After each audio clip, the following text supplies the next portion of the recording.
მოგესალმებით. ალიანსად წოდებული რადიკალური ოპოზიციის მორიგი თავყრილობა ფიქრობ მალე დაიშლება. თუმცა გავაშამიდა, ისევ შემოსძახებენ და მოუწოდებენ მათი გარეპატრონები გაერთიანებისკენ და ჩვენ ვიხილავთ მორიგ ჯერზე შეკვეთის შესრულების პროცესს, რომელსაც ალბათ დაარქმევენ ხალხს ასე უნდა. ყველამ კარგად დავინახეთ 26 მაისის აქციაზე ალიანსის ლიდერები, ნაციონალური მოძრაობის ხელისუფლების ყოფილი მაღალჩინოსნები, რომლებიც იყვნენ დამგეგმავ თანამონაწილეები მთელი რიგი ავი ამბებისა და შემგულიანებლები მათი თანაგუნდელობის მიერ განხორციელებული ტრაგიკული ისტორიებისა, როგორც არის პატიმრების წამება, ბიზნესის რედკეტი, მედიის დარბევა, ოჯახების დაშინება. ყოველ ჯერზე შეგახსენებთ ამას.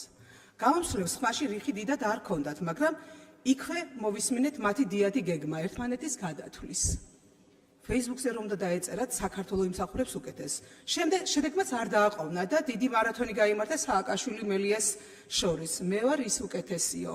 კი არაფერი გვიკვირს კოლექტიური ნაცმოძრაობისგან, გარეპატრონებმა თუ არ დატუქსეს, ასე უმუხრუჭოდ მოძრაობენ.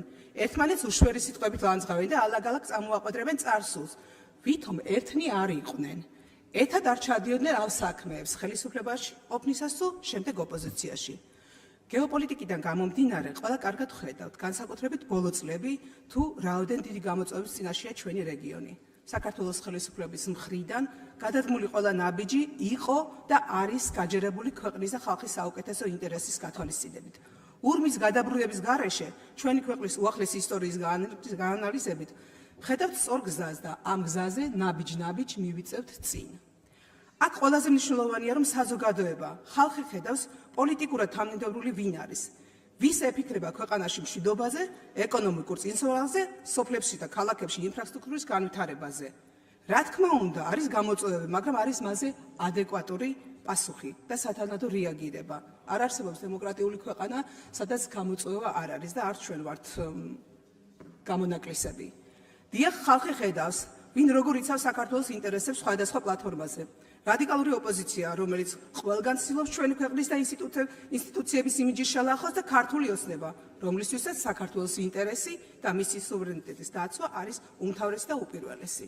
დასასრულს საქართველო კი იმსახურებს ნამდვილად უკეთეს ქუჩის ოპოზიციას, მაგრამ გვაქვს ასეთი მოცემულობა, რაცა ესაა, რომელიც ერთმანეთს უმტკიცებს, ვისი ბაბლი უფრო ნაყოფიერია კლავიატურის კაკუში. ქართული ოცნების გუნდი კი ტრადიციულად ხალხს ხდება სოფელ-სოფელ, ქალაქ-ქალაქ, ისმენს მადლიერებას, გამოწვევასაც და ახალსურვილებს საჭიროებისამებრ ხალხთან ერთად განიხილავს. ამიტომაც არის არჩევანის გაკეთება ძალიან მარტივი. ვინ როგორი არის, ყველაფერი დღესავით ნათელია. მადლობა.